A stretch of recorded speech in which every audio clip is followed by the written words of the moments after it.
If you want to find out what a group of people think about any given political issue, that probably takes one dedicated PhD researcher 2 years to manage. Because you can't just ask the questions that you think are obvious because they beg the answer. And you're not sampling anything that has any longevity in terms of attitude. And if you phrase the question slightly differently, you can get completely opposite responses. And so Conservatives get set back on their heels when they do opinion polling. And I think they do that very frequently to abdicate responsibility. It's like, well, we can't do this because it's unpopular. Well, maybe it's unpopular. Maybe it's your responsibility to put forth a coherent medium to long-term vision and to hope that you can communicate it well enough so that people come on board. You have to tell the right story.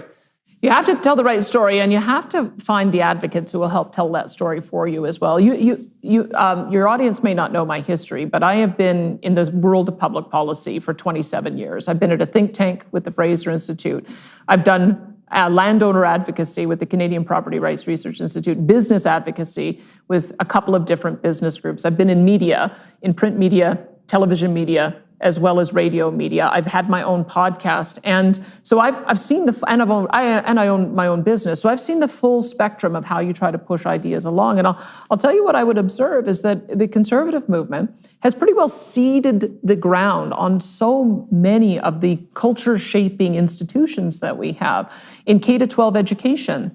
We don't have a large number of conservative, libertarian-minded teachers helping to connect kids with all of the different ideas that are out there, as well as all of the different jobs out there. You have like zero of them. Completely. We've even pulled trades education out of most of our schools. So how is some young kid supposed to know he wants to be an electrician or a plumber or a welder if he doesn't have access to the opportunities to try it out? So that's one thing that we've seeded. We've also seeded the universities, and you know this probably better than anyone else, how difficult it is to get your research funded if you happen to have something beyond woke views. It seems like there's only one particular type of research that gets funded these days. So our universities, I don't think, are giving us the support that we need in the conservative and libertarian movement. On top of that, all of our arts organizations, our filmmakers, the messages that come through all of our Hollywood and other popular film is almost uniformly negative to conservative ideals or capitalism or liberty. Although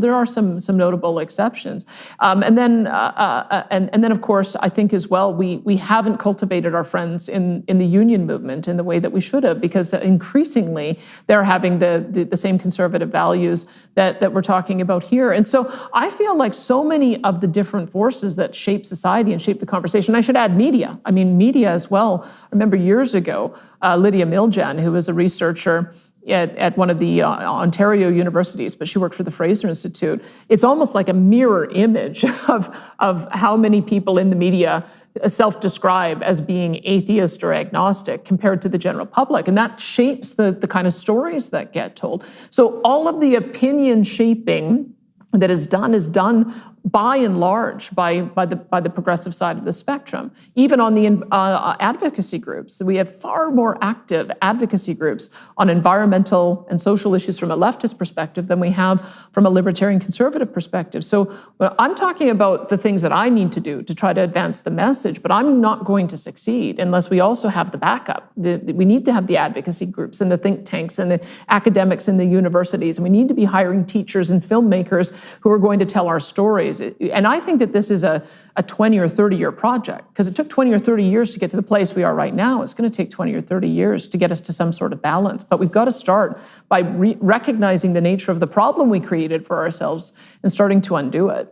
So what's your strategy at the present time for communicating the ideas that we've talked about today to Albertans? You can't obviously rely on the centralized legacy media, especially given that they're government funded now, which doesn't exactly help their bias. So how is it that you plan to get the ideas that you're describing out there to Albertans, especially in short order? Because as you said, you have 7 months till the election, eh? Is that it? And that's when it has to be called?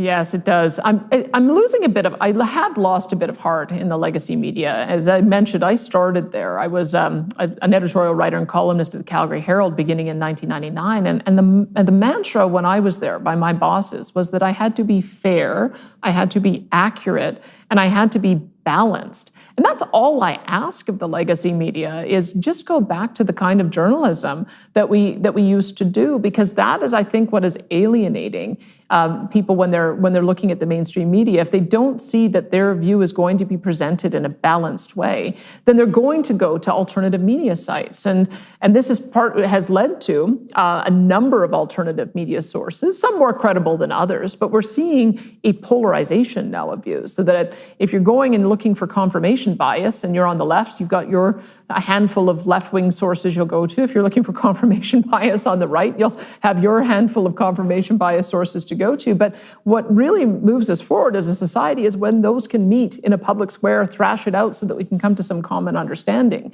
on how we move forward. So I maintain a great hope that some of these legacy media will either get back to their original foundational purpose, or that some of the new media is going to develop those same principles of being fair and accurate and balanced. And I think some are.